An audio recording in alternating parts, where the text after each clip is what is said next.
Liberty Nation with Tim Donner.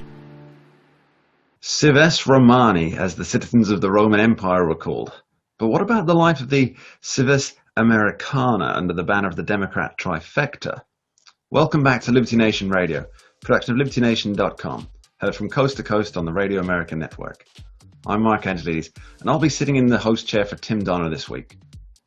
So, Democrats have the trifecta: the White House, occupied by President Joe Biden, an effective majority in the Senate thanks to VP Kamala Harris's deciding vote, and a slim majority in the House of Representatives. How has this been working out for Americans? We'll be examining how your rights and liberties are faring under this executive and legislative powerhouse.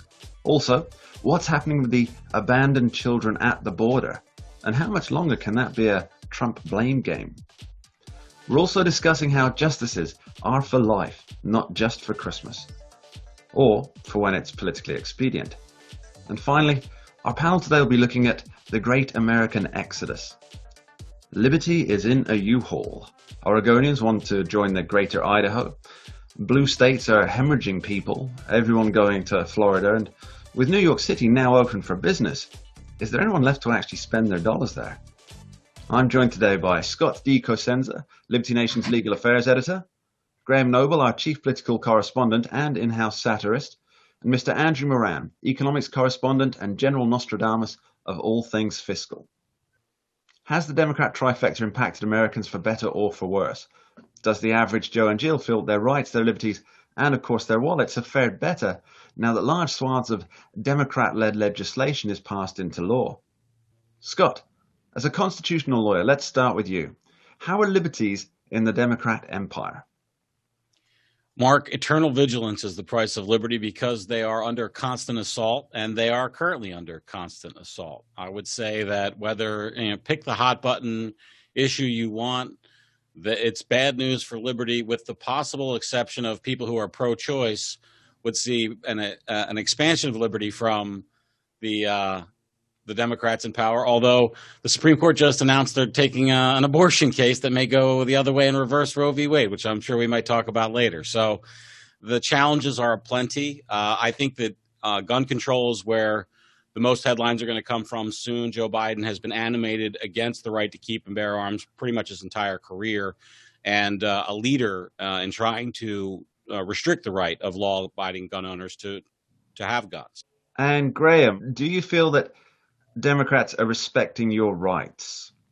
No, I don't feel that way at all. And I think it comes down to the fundamental principles at the heart of left-wing political philosophy, is that always the so-called common good must always supplant the rights of the individual. You know, individual freedoms are always expected to be sacrificed because apparently that makes society as a whole a better place.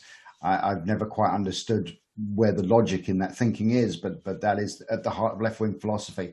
I think certainly, we're not that far into the Biden administration. I don't think it would be fair to say right now that suddenly Americans are a whole lot less free than they were, say, a year ago or maybe 2 years ago, because none of us were free last year, of course, because of the pandemic. But I think certainly, we are on the cusp of losing all kinds of freedoms. And I don't think that should be taken lightly. I think it's a very serious problem. And I also think, by the way, that the states themselves are on the cusp of losing their freedoms. I think if the people that are currently running the country right now had their way, our existence as a republic itself would be under threat because they want the central government to have more power over the states. So yeah, it's not a good prospect right now. Yeah, that's a very contentious issue, isn't it? The states' rights over the federal rights, and I think that's something that we're going to be looking at a lot more in future on LibertyNation.com. Now, Andrew, you, as our man on all things fiscal and economic, what are your thoughts? Are Americans going to be richer, poorer? And I mean this in a financial sense and perhaps even a spiritual sense. What are your thoughts? Well, we're all spiritually insolvent in this era. But, if you belong to the something for nothing society, I think you're going to be a lot wealthier. Now, I'm pretty sure people are going to be confused by that, by saying, how can all this spending make us wealthier? But consider this. I recently did a Swamponomics video talking about how President Biden is making Americans addicted to the government. I based this supposition on the latest personal income transfer payments. Now, this is a metric that monitors everything you get from the state, whether it's jobless benefits, welfare payments, child payments, whatever the case. It topped $8 trillion in March. Now, that's more than double from the same time last year. So everyone's getting richer if you're taking more from the government. If you're at a net loss, too bad for you. And it's just getting started under Bidenomics. So even seemingly many Republicans, based on some of their proposals, you're getting guaranteed annual income if you have children. You're getting free college. You're getting free childcare. You're getting free this. You're getting free that. So if you're someone who's relied on the government for income and has hard to contribute to the system after all these years, you're going to be a lot wealthier than ever before. Unfortunately for the Americans who actually pay for this stuff and contribute to the system and hardly get anything from Uncle Sam as it is, they're the ones who are going to be a lot poorer. And plus, when you have the inflation tax, a lot of people are a lot worse off than before. The discussion of inflation as a tax on the people, I think, is underused by across the media. I'm guilty of it myself. I think I think that most people are fundamentally ignorant of how that mechanism works to tax them. Oddly enough, we will be discussing that later on in the show. It's a major point, Scott, and one well worthy of address. Actually, Scott, while I got you here, I'd like to come back to you quickly and ask you what you see or what you think is coming down the pipeline. What can we expect to see as Democrats hold on to the reins of power, at least until the 2022 midterms? What are your thoughts on that?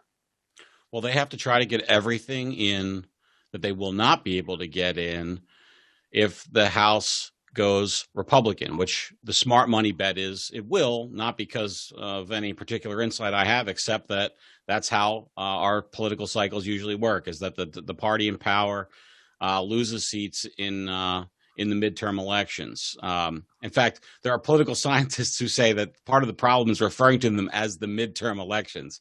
They're not the midterm for anybody except for the president.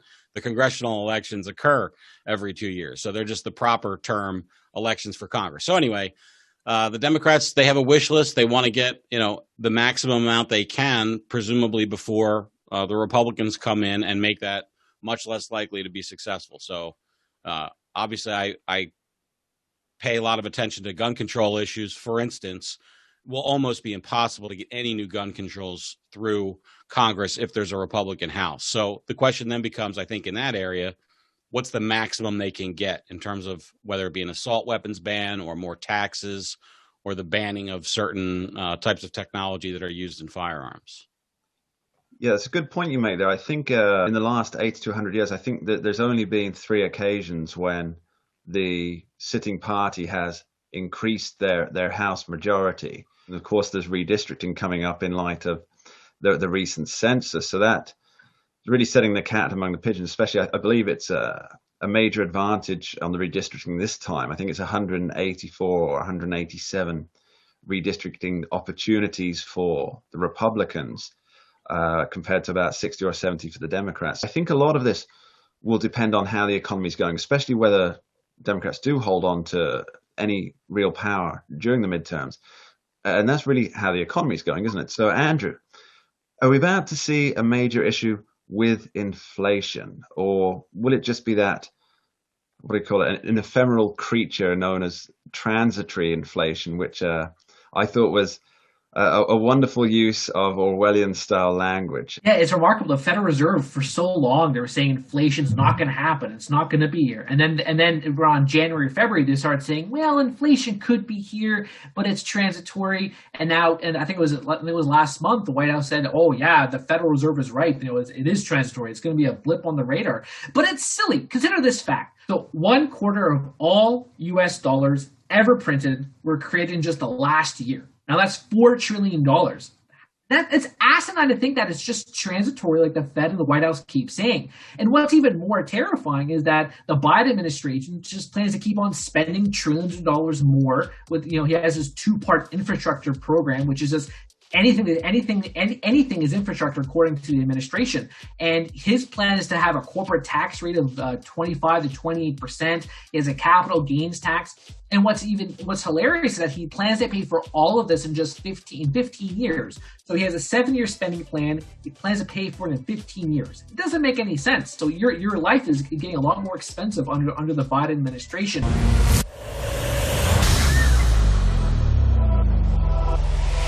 Hi, I'm Lisa K. Donner, along with Mark Angelides, Sarah Cowgill, Tim Donner, and Scott Cosenza, and this is Liberty Nation.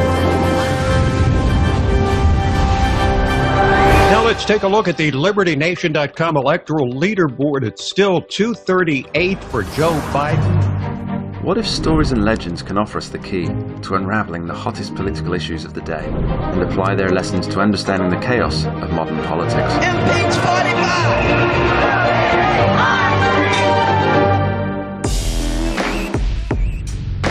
Only where freedom of speech is honored can people who look, sound, or think differently be truly free. If you're discussing something that's difficult, the probability that